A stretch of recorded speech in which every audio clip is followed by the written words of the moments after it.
اقتصاد آذربایجان جنوبی جولانگاه دو ویروس کرونا و استعمار. بیشک مهمترین اتفاق قرن 21 تاکنون شیوع ویروس کرونا بوده است که علاوه بر تلفات انسانی تمام فعالیت‌های جامعه انسانی به خصوص فعالیت‌های اقتصادی، آموزشی و ورزشی را تحت تاثیر قرار داده است. میزان تاثیر شیوع ویروس کرونا بر اقتصاد را میتوان در سقوط بازارهای سرمایه جهان مشاهده کرد که بیشترین افت را از زمان بحران مالی سال 2008 تجربه کردند. اثر شیوع ویروس کرونا بر اقتصاد به قدری بود که دولت‌ها، بانک جهانی و سازمان همکاری و توسعه اقتصادی مجبور به اصلاح پیشبینی خود از رشد اقتصادی در سال 2020 شده و تأکید کرده اند که اقتصاد جهانی در سال 2020 با کندی شدید روند رشد روبرو خواهد شد. همچنین اتحادیه و بانک مرکزی اروپا بسته‌های محرک اقتصادی مجموعاً به ارزش 950 میلیارد یورو برای مقابله با پیامدهای منفی ویروس کرونا بر اقتصاد اروپا را تصویب کردند. میزان شدت تأثیر شوک‌های برونزا نظیر شوک‌های سیاسی و بلایای طبیعی بستگی زیادی به شرایط متغیرهای درونزای اقتصاد از جمله نرخ بیکاری، رشد اقتصادی و درجه باز بودن اقتصاد دارد. بنابراین هرچه شرایط اقتصادی در داخل مطلوب‌تر بوده و مدیریت اقتصاد به شکل علمی انجام شده باشد، به همان نسبت میزان تأثیر شوک‌های برونزا بر اقتصاد داخلی کمتر خواهد بود. بر اساس اعلام مرکز آمار ایران، رشد اقتصادی 9 ماهه سال 1398 معادل -7.6، نرخ بیکاری 10.6 و نرخ مشارکت اقتصادی 38.3% است. انتظار می رود تا اقتصاد ایران در بین کشورهای جهان آسیب بیشتری از بحران شیوع ویروس کرونا را شاهد باشد. همچنین میزان صادرات نفتی در لایحه بودجه 1399 روزانه 1 میلیون بشکه با قیمت هر بشکه $50 پیش بینی شده است. با شیوع ویروس کرونا و سقوط شدید قیمت جهانی نفت و همچنین عدم توانایی صادرات نفت به دلیل تحریم، حکومت ایران در شرایط دشوار و آسیب پذیری قرار گرفته است. بنابراین حکومت در نظر دارد تا کسری بودجه و ناکارآمدی خود را با فشار حداکثری بر مردم جبران کند. درآمد 112,000 میلیارد تومانی دولت از طریق مالیات در سال 1397 به 143,000 میلیارد تومان در بودجه سال 1398 افزایش یافت که افزایش 29% را نشان می‌داد. در بودجه سال 1399 نیز رشد درآمد مالیاتی 29% پیش بینی شده است که سهم مالیات در بودجه 1399 را به 198,000 میلیارد تومان می‌رساند. حال باید دید در شرایط رکود فعلی چگونه امکان اخذ مالیات بیشتر از مردم وجود دارد. تورم شدید، بیکاری گسترده، فساد اقتصادی و شکاف طبقاتی باعث افت کیفیت زندگی در جغرافیای ایران شده است. اما نقطه مهم در این بین این است که در داخل جغرافیای ایران همه مناطق و مردم به یک اندازه از این بحران تأثیر نخواهند پذیرفت. چرا که تفاوت‌های عمیقی در ساختار اقتصاد و سطح توسعه یافتگی به واسطه یک قرن تبعیض سیستماتیک وجود دارد. در این بین اقتصاد آذربایجان جنوبی به خاطر ساختار و مناسبات اقتصادی خاص خود در وضعیت بسیار نامناسبی قرار داشته و بستر لازم برای آسیب‌های جدی و بلند مدت ناشی از شیوع ویروس کرونا فراهم است.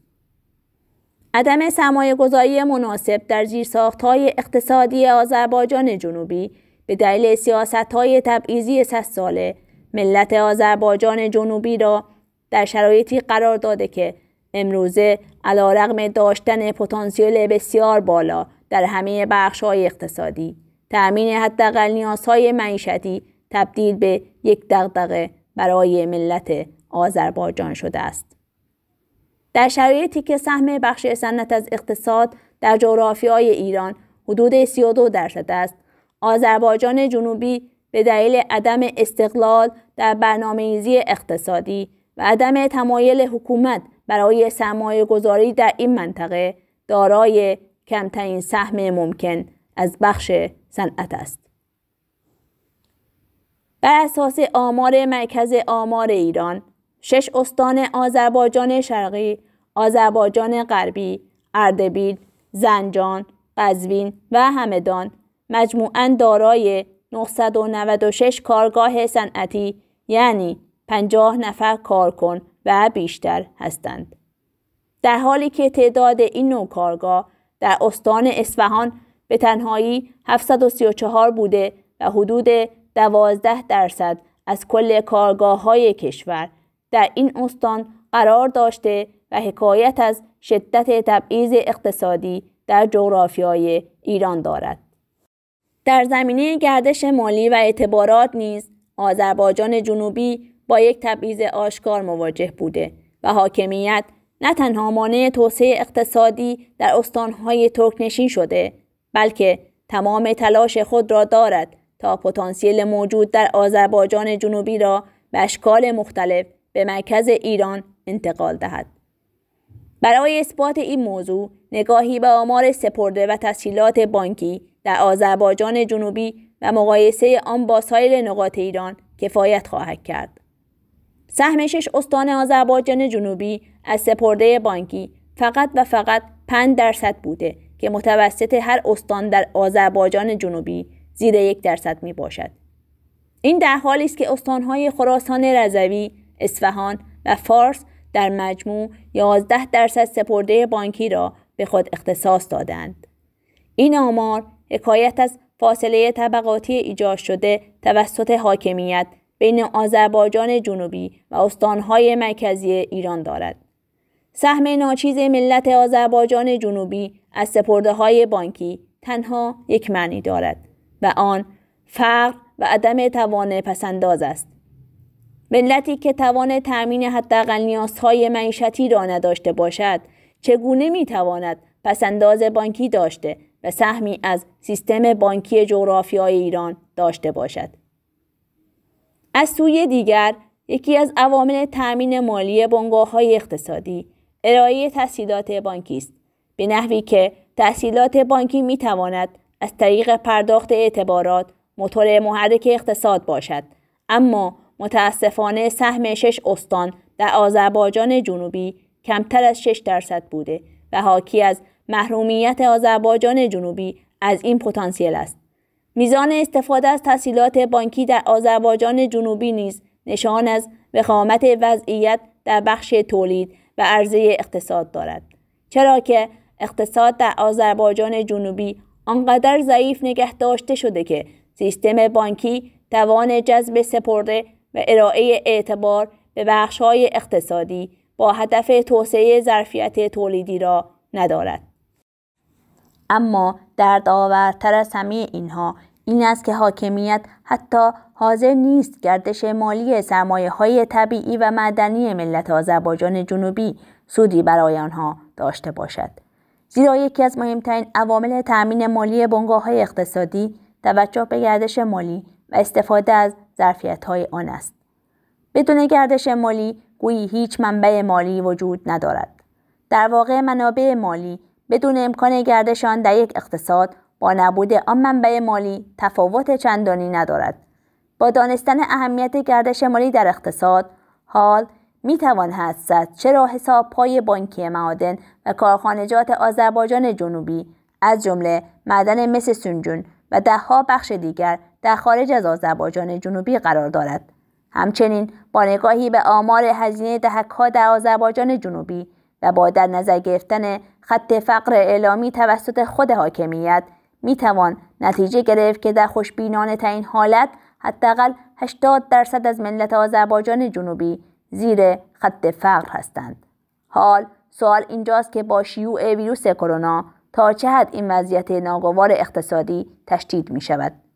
بیکاری به وجود آمده به دلیل تعطیلی بسیاری از صنایع و عدم تقاضا برای بخش‌های خدماتی در کنار افزایش قیمت اجناس مورد نیاز مردم فقط آثار ظاهری و کوتاه مدت این فاجعه است. بیکاری و تورم به وجود آمده از طرف عرضه اقتصاد مسلماً شرایط تورم رکودی در آذربایجان جنوبی را در بلند مدت تشدید خواهد کرد. تشدید فرار سرمایه، مهاجرت و افزایش بدهی مردم به سیستم بانکی از دیگر تبعات در بلند مدت میتواند باشد. در خوشبینانه ترین حالت اقتصاد آذربایجان جنوبی حتی توان جبران استهلاک سالانه سرمایه خود را هم ندارد. بنابراین با توجه به ضعف ساختار اقتصاد و نبود امکان تأمین مالی تولید کنندگان توسط سیستم بانکی آذربایجان جنوبی، انتظار می‌رود تأثیر مخرب شیوع ویروس کرونا بر اقتصاد آذربایجان جنوبی شدیدتر از سایر نقاط جغرافیایی ایران باشد. بنابراین آسیب پذیری اقتصاد آذربایجان جنوبی از شیوع ویروس کرونا را باید در وجود ویروس دیگری به نام استعمار 100 ساله جستجو کرد. تا زمانی که ملت آذربایجان جنوبی توان تصمیم گیری و مدیریت اقتصاد را نداشته باشند، این اوضاع نابسامان حتی در صورت تغییر رژیم حاکم نیز ادامه خواهد داشت و آذربایجان جنوبی تحت هر رخداد کوچک و بزرگ آسیب‌های بزرگی به خود خواهد دید. مسلماً بحران ویروس کرونا نیز در جهان فروکش خواهد کرد، اما باید به یاد داشت که این بحران اولین نبوده و آخرین نیز نخواهد بود و لازم است تا راهکاری اساسی و جامع اندیشیده شود تا بتوان آثار منفی این گونه آسیب‌ها و شوک‌ها را به حداقل رساند. ساخت آذربایجانی که شایسته مردم آن باشد در گرو تحقق 4 عامل اساسی مدیریت علمی اقتصاد، استفاده حداکثری از پتانسیل اقتصادی، اخذ قدرت سیاسی و رهایی از استعمار 100 ساله است. مسلماً تنها راه منطقی و عملی برای تحقق 4 عامل ذکر شده کسب استقلال آذربایجان جنوبی است. تا زمانی که آذربایجان جنوبی برنامه اقتصادی خود را از مرکز می‌گیرد، درب بر همین پاشنه چرخیده و استثمار و فقر در آذربایجان جنوبی پایانی نخواهد داشت.